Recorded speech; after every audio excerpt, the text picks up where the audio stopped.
მადლობა. შეიძლება კი ბატონო, როგორც ისინი ამბობენ, რომ აპირებენ არჩევნებში მონაწილეობის მიღებას და აფორმებს შეთანხმებას. ამ შემთხვევაში თქვენ როგორც ბოიკოტის მომხრე მაინტერესებს, აი ბოიკოტის მომავალი როგორი შეიძლება იყოს ამ კითხვას ამს ბევრი, ვინც მაგათად არჩევნებს ემხრობა. და ასევე ისინი საუბრობენ იმის შესახებაც, რომ ნეიტრალური კანდიდატებზე შეიძლება შეთანხმდნენ მერობის და მაჟორიტარობას. რა მე მიმაჩნია, რომ თავად ეს ტერმინიც გაუმართლებელია, იმიტომ რომ ბოიკოტი შეიძლება გამოუცხადო არჩევნებს, მაგრამ ამ ქვეყანაში, როდესაც არჩევნები არ არსებობს და ბიძინა ივანიშვილი გეგმავს რუსულ სპეცოპერაციას ქართველი ხალხის წინააღმდეგ, ჩვენ უნდა შევქმნათ წინააღმდეგობის ფრონტი. ჩვენ უნდა შევქმნათ ეროვნული კამპანია იმისთვის, რომ არც ერთმა ქართველმა პატრიოტმა მონაწილეობა არ მიიღოს რუსულ სპეცოპერაციაში. ეს არის ერთიანი წინააღმდეგობის ფრონტი, ეროვნული მოძრაობა იმისთვის, რომ გადავარჩინოთ ჩვენი ქვეყანა, ამისთვის აუცილებელია აქტიური კამპანია, ამისთვის აუცილებელია ძალების გაერთიანება, ამ თვალსაზრისით, რა თქმა უნდა, მნიშვნელოვანია 8 პარტიის ერთიანობა და ის თანამშრომლობა, რომელიც შეიქმნა, სადაც ჩვენ ერთობლივი განაცხადი გავაკეთეთ, ნაციონალური მოძრაობა იყო, არის და იქნება მთავარი მედროშე იმ ბრძოლაში, რასაც ქვეყნის გადარჩენა ჰქვია და ამ ბრძოლაში ძალიან მნიშვნელოვანია ის, რომ 4 ოქტომბერს ადგილობრივ თვითმმართველობის არჩევნებად წოდებული რუსული სპეცოპერაცია არ შედგეს.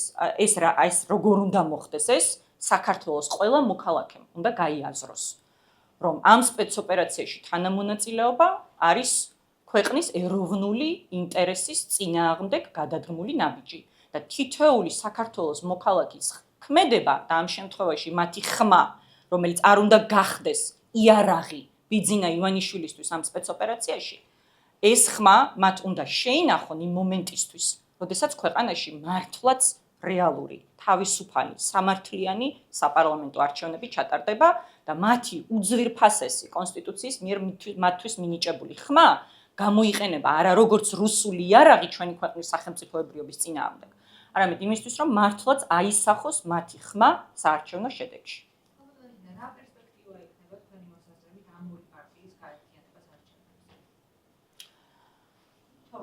ხო, კიდევ ერთხელ ვიმეორებ, ჩემი შეფასება შეგიძლიათ ბრიფინგიდან გამოიყენოთ, იმიტომ რომ ეს არის ჩვენი მთავარი გზავნილი. თუ კონკრეტულ შედეგებთან დაკავშირებით მეკითხებით, შეფასებიდან გამომდინარე, შეგიძლიათ იმსჯელოთ, რომ ნებისმიერი ციფრი, რომელიც არალეგიტიმური ცესკოს მიერ გამოქვეყნდება 4 ოქტომბრის ღამეს, თუ ეს სპეცოპერაცია მართლაც შედგა, რა თქმა უნდა, იქნება ისევე ფურცელზე დაწერილი, როგორც საპარლამენტო არჩევნების დროს მოხდა ეს კალანდარიშვილის მიერ და ამასაც ხაზი მინდა გაუსვა, არანაირი მნიშვნელობა არ აქვს, იქ იქნება კალანდარიშვილი თუ კალანდარიშვილი 2, იმიტომ რომ შეიძლება ივანიშვილმა ეს ფარსიც ერთგვარად მოაწყოს. გარკვეული საკადრო ცვლილებები განახორციელოს, რომ შექმნას ილუზია თითქოს და არსებობს საარჩევნო პროცესი. მაგრამ ჩვენ ძალიან კარგად ვიცით, რომ როდესაც სუსი ატარებს რაიმე პროცესს, ეს ვერ იქნება არჩევნებად შეფასებული, ეს რეალურად არის სპეცოპერაცია ქართველი ხალხის თავისუფალი ნების წინააღმდეგ და ასეთად აფასებს სწორედ ამ პროცესს მინდა გითხრათ ევროპარლამენტი, ვითაც მათ შორის ამ ბოლო რეზოლუციამ წერტილი დაუსვა იმ დისკუსიას, თუ რა მოსაზრება აქვს დასავლეთს 4 ოქტომბერთან დაკავშირებით.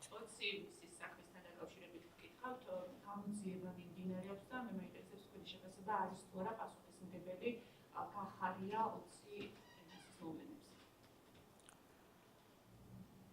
ეს უნდა დაედგინა გამოძიებას, რომელიც ბუნებრივია არ და ვერ ჩატარდებოდა და მათ შორის არ ჩატარდა სხვათა შორის მას შემდეგ, რაც გიორგი გახარია 20 ივნისის შემდგომ, სრულიად ცინიკურად ბიძინა ივანიშვილმა დააწინაურა შინაგან საქმეთა მინისტრის პოსტიდან პრემიერ-მინისტრის ფონზე და მისი პირადი და სამსახურეობრივი და თანამდებობრივი პასუხისმგებლობა იყო, რომ პრემიერ-მინისტრის რანგში მაინც გამოეძიებინა აღნიშნული საკითხი.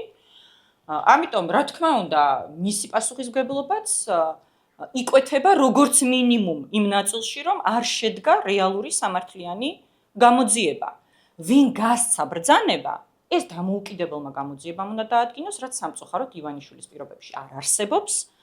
მაგრამ ფაქტია, რომ ივანიშვილის ჭანჭიკები ყველა თანამონაწილე იყვნენ 20 ივნისის უდიდესი დანაშაულის, როდესაც რუსეთის ოკუპანტის სახელით ანტისაოკუპაციო აქცია დაშალეს ძალადობრივი მეთოდებით, როდესაც დაშავდა უამრავი ადამიანი და ეს იყო რეალურად პირველი მასშტაბური ანტირუსული სახალხო პროტესტი ივანიშვილის რეჟიმის პირობებში. და თანამონაწილე გიორგი გახარია, რა თქმა უნდა, ამ პროცესების იყო ეს საზოგადოებამ ძალიან კარგად იცის.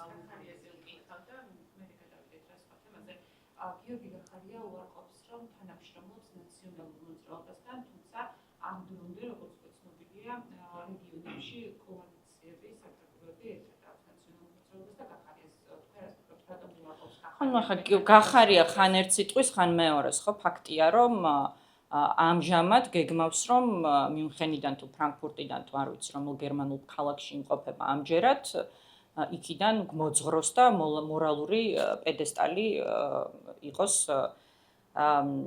ის ადგილი, საიდანაც რაღაც შეფასებებს იძლევა საჯაროდ და სიმართლე გითხრათ, საერთოდ აღარ მაქვს ინტერესი მის შეფასებების არამც თუ ანალიზის, არამედ საერთოდ მოსმენის, იმიტომ რომ ვფიქრობ, რომ პოლიტიკურად ირელევანტური გახდა ეს აქტორი მას შემდეგ, რაც მან ვერ გაწია ის რისკი, რომელიც ბევრმა პოლიტიკოსმა გაწია და რომლის წინაშეც თითოეული ჩვენგანი არის, რომელიც ჯერ კიდევ არ ყავს ივანიშვილს საპატიმროში.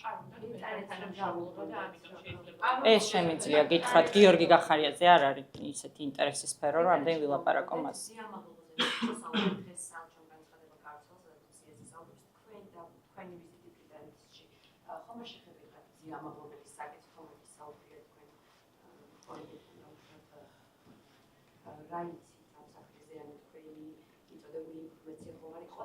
შეიძლება დაუკავშიროთ თქვენ დიალოგს მათთან დღევანდელი მათი განცხადება. ხო, მე მოგახსენეთ იმის შესახებ, რომ მათ შორის ის ძალიან მნიშვნელოვანი განცხადება, რომლის მთავარი ინიციატორი იყო გაერთიანებული სამეფო, რომელსაც ასევე უერთდება 16 ევროკავშირის წევრი ქვეყანა.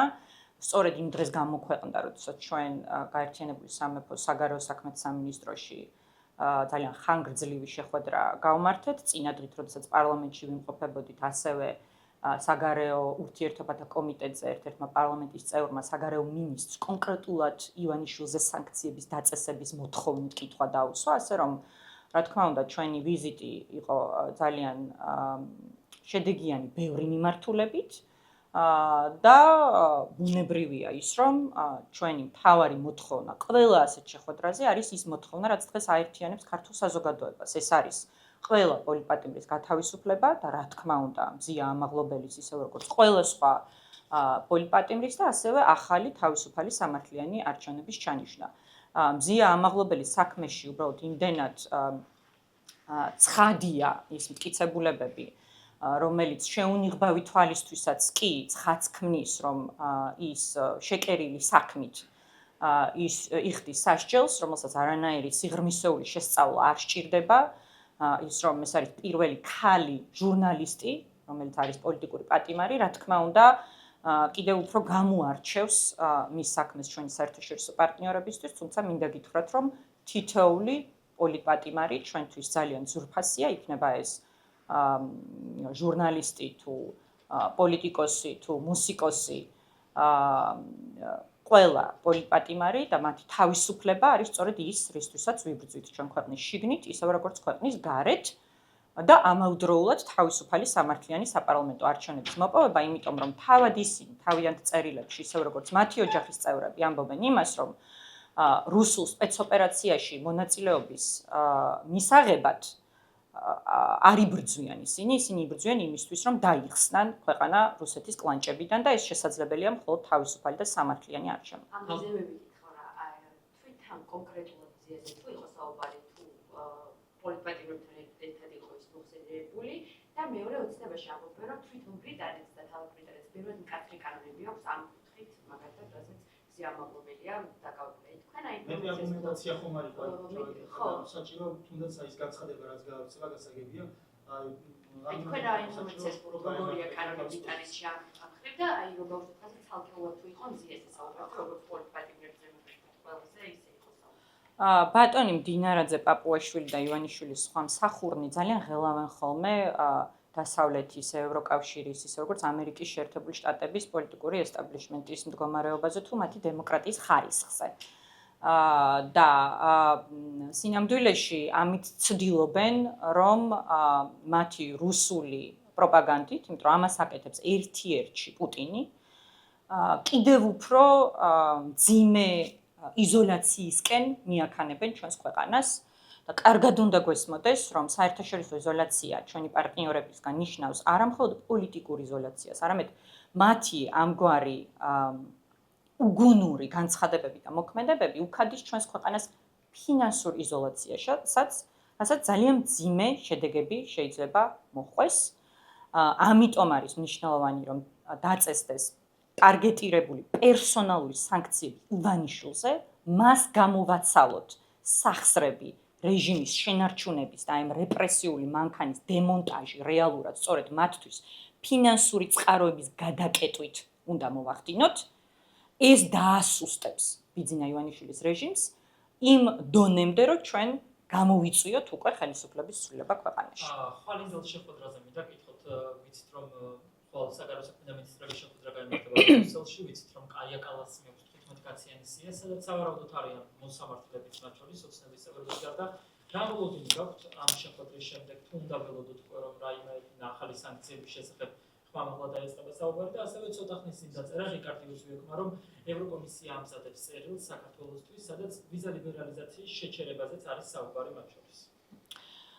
მე ძალიან კონკრეტულად მინდა გიპასუხოთ ამ კითხვაზე, ვინაიდან მქონდა შესაძლებლობა, რომ კონკრეტულად ივანიშვილზე პერსონალური სანქციების დაწესების აუცილებლობა განმეხილა პირისპირ კაია კალასთან, ისევე როგორც ევროკომისიის პრეზიდენტთან ურსულა ფონ დერ ლაიენთან და ისინი ძალიან ღიად ამბობენ იმას, რომ ამ სასანქციო მექანიზმის ივანიშვილზე პერსონალური სანქციების დაკისრების სასანქციო მექანიზმის ამოქმედებას ბლოკავს ივანიშვილის ერთადერთი მოკავშირე ევროკავშირში ვიქტორ ორბანი.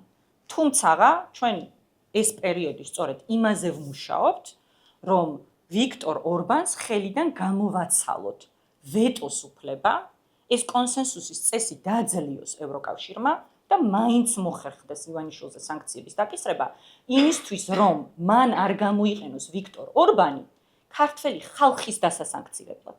იმიტომ რომ სწორედ ბიძინა ივანიშვილის ძალისხმევით შესაძლოა ევროკავშირს მოუწიოს უვიზო მიმოსვლის შეჩერება იმ შემთხვევაში, თუ ვიქტორ ორბანის ძალისხმევით ვერ უწესებს სანქციებს ბიძინა ივანიშვილს.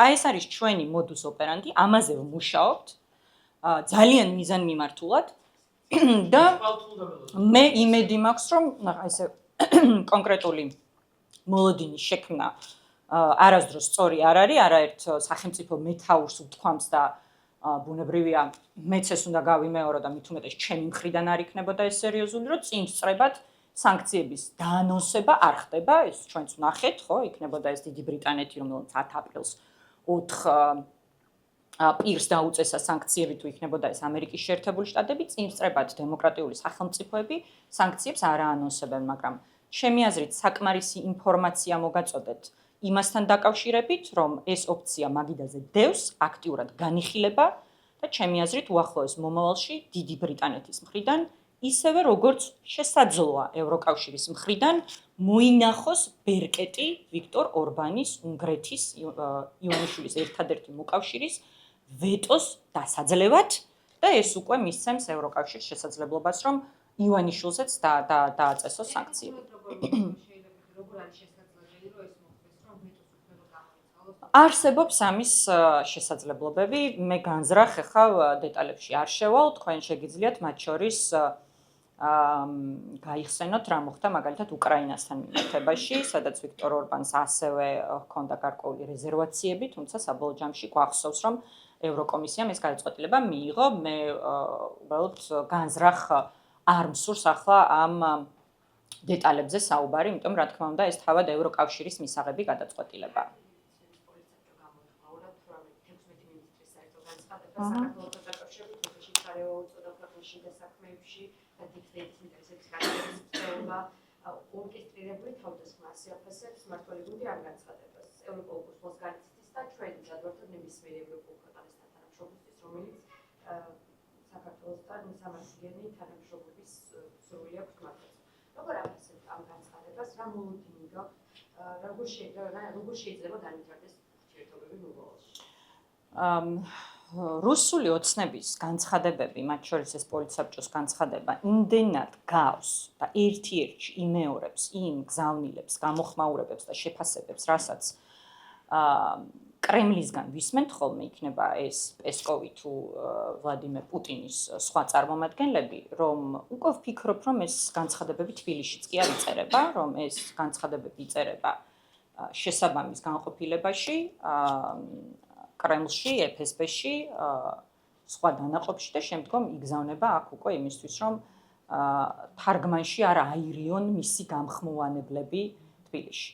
სამწუხაროდ ეს არის ის რეალობა, რომელშიც ჩვენ ვიმყოფებით და კიდევ ერთხელ ვიმეორებ, მანამდეც აღვნიშნე და უნდა გავიმეორო, რომ ასეთი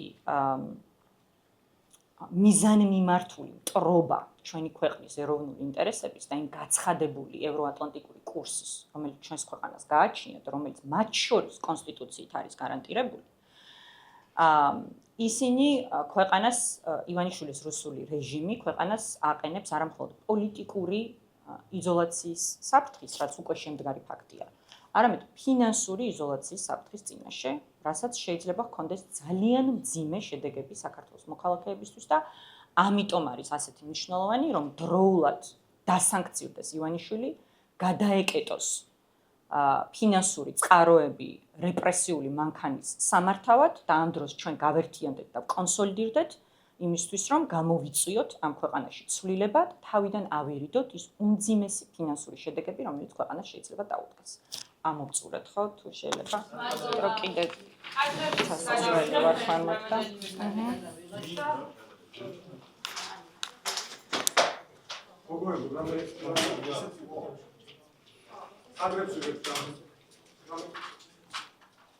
კადრებისთვის რომ ვისაუბროთ. კი ბატონო, რა ვიცი. ან ის მზიეს თემას რომ მიგვიდეთ და ეცად თავს რა იმ სიაზე იყო კონკრეტულად საუბარი. აი როგორც ამოვწურეთ ეს თემა. გავეცი.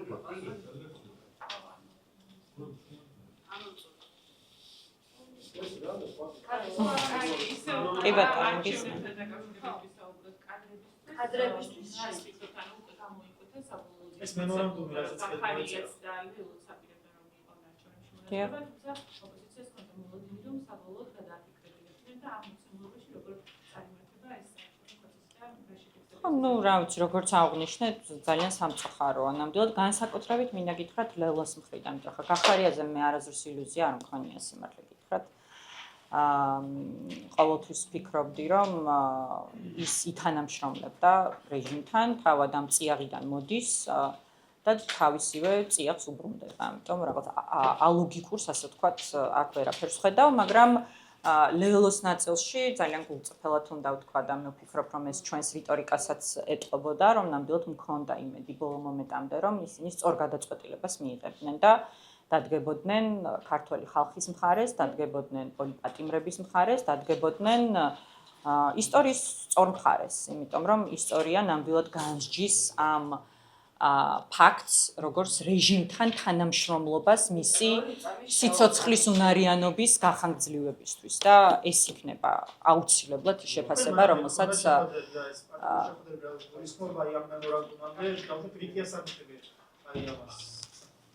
ეს მათ უნდა კითხოთ. ხახარ ითია საბუთებენ, რა ვიცი, მათ უნდა კითხოთ ითია. გვაყოფა კადრებსაც მემორანდუმის პარალელში. კი, აბსურდულია სამწუხაროდ. მათთვის სამწუხაროდ უნდა ვთქვა. შანსები რა იქნება? კიდევ ერთხელ თქვენს კოლეგას ჰქონდა კითხვა იმასთან დაკავშირებით, როგორც მახსოვს თქვენ დასვით ეს, ანუ რა შანსები შეიძლება გქონდეთ, რა მოლოდინი შეიძლება გქონდეს, ხო? გულწრფელად მიმაჩნია, რომ აი ბიძინა ივანიშვილი აიღებს და რაც ენდომება, რა ვიცი, თუ ხო, ენდომება დასვავს X, ენდომება დასვავს Y, ანუ გულწრფელად. თუ მე იმასაც არ გამოვრიცხავ, რომ ივანიშვილი იყოს უკიდურესად ცინიკური, იმიტომ რომ მას ეს ახასიათებს. და ბარიერის პრობლემა შეუქმნა საერთოდ, არ გადაალახოს. ან შეიძლება პირიქით, უნდოდეს რომ სისტემური ოპოზიცია რაღაც დრომდე გაიხანგრძლივოს. ეს მათ შორის იმაზე იქნება დამოკიდებული მნიშვნელოვანწილად საგარეო თვალსაზრისით სად ვიქნებით. თუ ივანიშვილზე იმ მომენტში უკვე იქნება ფინანსური სანქციები ასე შემდეგ, ანუ მას მოუნდება უკვე რაღაც გამოსავალი ამ ყველაფრიდან, შეიძლება სხვანაირად იმოქმედოს, მაგრამ ნებისმიერ შემთხვევაში ის დაწერს ამ შედეგებს და ამიტომ არის სწორედ ეს სპეცოპერაცია და არა არჩევნები.